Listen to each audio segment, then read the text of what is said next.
Hello, everyone. I'm Dr. Judith Orloff, and I'm so excited to present this audio program on empaths. As a physician, I specialize in treating empaths. These are highly sensitive people who have very little guard up between themselves and the world. I'm so passionate about this topic, both professionally and personally, because I am an empath too. I've had to learn to develop specific strategies to manage the challenges of being an empath and maximize the benefits, and there are so many benefits. In this program, I want to share these strategies with you. The goal of the program is to show you how to be a balanced and happy empath, and also to educate family members, coworkers, parents, and romantic partners how to support and communicate with an empath. This program also offers a place where kindred spirits can join together and find deep understanding and acceptance in a world that's often coarse, heartless, and disdainful of sensitivity. I want to challenge the status quo and create a new normal for sensitivity. My goal is to form an empathic community of support so empaths can be themselves and shine. It's a message of hope and acceptance. Welcome to love. What is an empath? An empath is a human sponge who absorbs both the positive and stressful energies around them into their own bodies. They have an extremely sensitive neurological system, and they don't have the same filters to block out things that others have. Empaths feel everything. They are so sensitive that it's like holding something in their hand with 50 fingers instead of 5. Empaths are truly super responders. Research shows that high sensitivity affects approximately 20% of the population. Empaths have often been labeled as overly sensitive as children and adults and told to get a thicker skin, which is a criticism. They were shamed for their sensitivities rather than supported. Empaths may experience chronic exhaustion and feel like retreating from the world because it often gets so overstimulating and overwhelming. If you relate to this, you are probably an empath. At this point in my life, I wouldn't give up being an empath for anything in the world because of how it lets me sense the secrets of the universe and know passion beyond my wildest dreams. But being an empath hasn't always felt this incredible to me. Like many empathic children, as a child, I felt like an alien on Earth, waiting to be transported to my real home. I never fit in. I remember sitting in my front yard looking up at the universe and the sky and hoping that a spaceship would come down and take me to my true home. I felt so alienated, and I had no one here to relate to who could understand my sensitivities.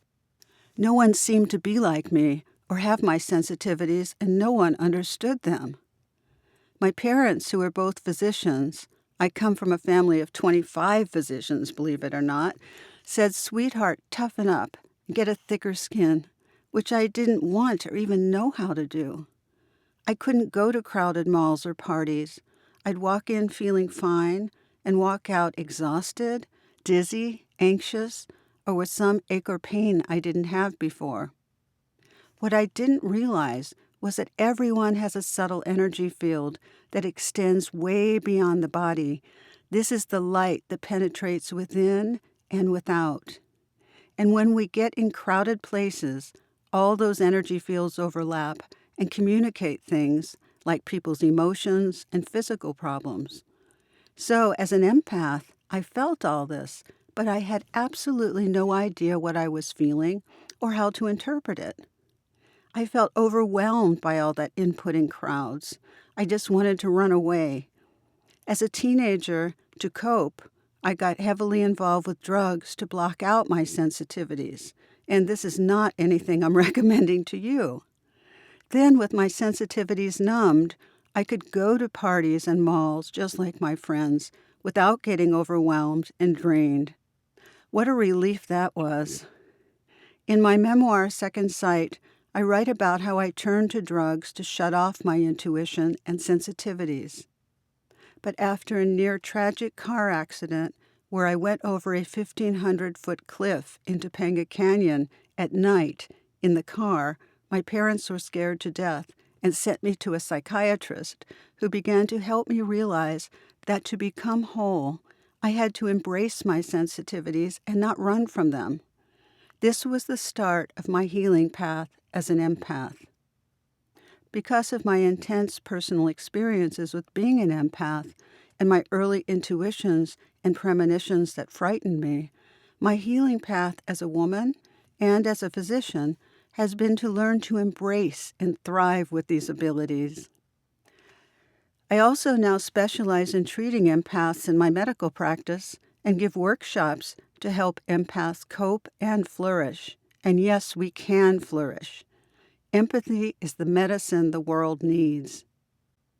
Now I'd like to describe in more detail the empath experience. See if you relate personally or have a loved one or colleague who qualifies as an empath. What is the difference between ordinary empathy and being an empath? Ordinary empathy means our heart goes out to another person when they are in a difficult period, or we can be happy for others during times of joy. Being an empath, though, goes much farther. Empaths actually sense other people's emotions, energy, and physical symptoms in their own bodies without the usual defenses that most people have. Empaths can feel another person's sorrow in their body and also another person's joy. Empaths feel things first, then think, a very different way to be than our over-intellectualized society. There is no membrane that separates us from the world. This makes us very different than the ordinary person who has defenses up from the time that they were born. Now, sometimes there's a confusion about the difference between empaths and highly sensitive people. Empaths share all the qualities of what Dr. Elaine Aron has called highly sensitive people, or HSPs, such as a low threshold for stimulation, the need for alone time, sensitivity to light and sound, plus the aversion to large groups. But the difference between empaths and highly sensitive people is that empaths absorb all that energy into their own bodies. Highly sensitive people don't typically do that. Empaths take the experience of the highly sensitive person much further. They can sense subtle energy, which is called Shakti or prana, and absorb it into their own body, which allows us to sense the energies around us in extremely deep ways. Empaths often have profound spiritual and intuitive experiences as well as a deep kinship with animals, nature, and the universe. Because everything is made of subtle energy, including emotions and physical sensations, empaths energetically internalize the feelings and pain of others and often have trouble distinguishing whether they are experiencing their own or someone else's body, symptoms, or emotions. A person can be highly sensitive plus an empath at the same time. Now, what I have seen is that there are two main types of empaths. The first is the physical empath, and the second is the emotional empath. A physical empath picks up on other people's physical symptoms. The second type, an emotional empath, picks up more on emotions. An empath can also be both types. Then, under those categories, there are more specialized types that we'll discuss, such as food empaths, relationship empaths, intuitive precognitive empaths, telepathic empaths, plant empaths, and animal empaths, plus medium empaths, people who can communicate with the other side. Most empaths are introverted, though some can also be extroverted. An introverted empath has a minimal tolerance for socializing. I'm an introverted empath and tends to be quieter at gatherings and wants to leave early. An extroverted empath is more verbal and interactive when he or she goes out and also enjoys the banter with others more than an introverted empath. Why does somebody become an empath? It's the temperament they are born with. Some babies are born more sensitive than others. You can actually see it when they come out of the womb. Also, parenting plays a role. Empaths commonly experience some childhood neglect or trauma, such as emotional or physical abuse, or some are raised by alcoholic or depressed or narcissistic parents. This could potentially wear down the usual defenses that a child has who has nurturing parents.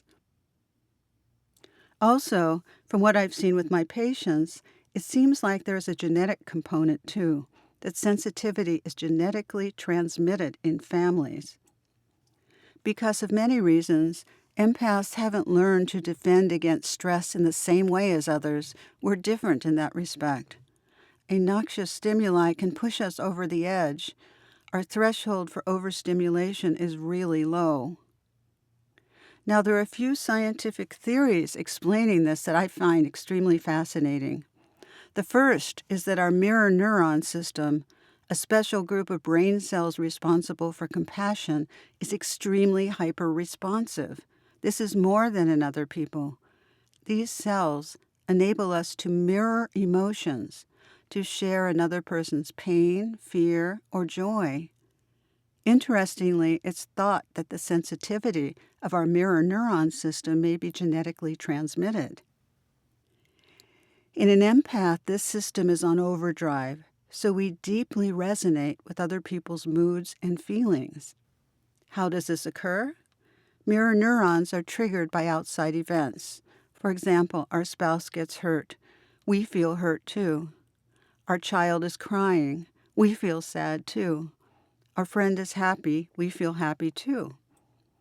On the flip side, narcissists, psychopaths, and sociopaths, which we'll talk about later in this program, are thought to have what are called empathy deficient disorders, which in part is a result of an underactive mirror neuron system. So the message is, empaths beware. We'll talk more about these toxic, non-empathic people later in the program. The second scientific finding that I find interesting is based on the fact that both the brain and the heart give off electromagnetic currents.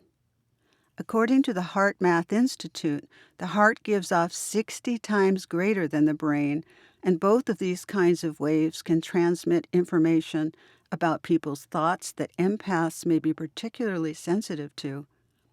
Though we are all affected by the electromagnetic fields of the Earth and solar changes, the empaths I've known have had a particularly strong response.